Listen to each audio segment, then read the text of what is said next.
متاسفانه شراب نوشی برای مسلمانان امروز و مثل نوشیدن آب آسان شده است و عظمت و بزرگی گناه آن از قلبها رفته است.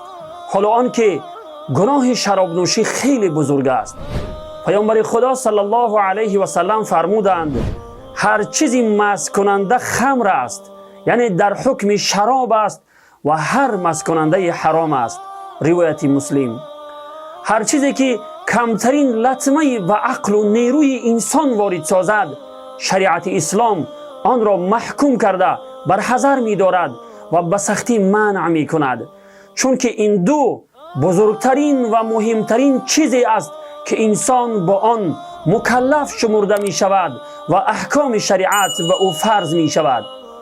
خمر یعنی هر چیزی مست کننده عقل را می پوشاند و نیروی انسان را سست می کند که به پا راست ایستادن نمی تواند. شراب و هر چیزی مست کننده نه تنها به عقل و نیرو، بلکه به عائله، به جامعه، حتی به نسل انسانی ضررهای بزرگی وارد می سازد که خود ما آن را دیده ایستاده ایم. از همین جهت است که قرآن عظیم الشأن شراب را یک چیز زشت و پلید می داند و مسلمانان را از استفاده آن به شدت منع می کند، زیرا تجربه ثابت کرده است که نوشیدن شراب آهسته آهسته عقل و خرد انسان را تحت تأثیر قرار داده از بین می برد. چه بسا شراب نوشانی هستند که بعد از نوشیدن شراب حتی مادر و خواهر خویش را نیز به چشم بیگانه می بینند.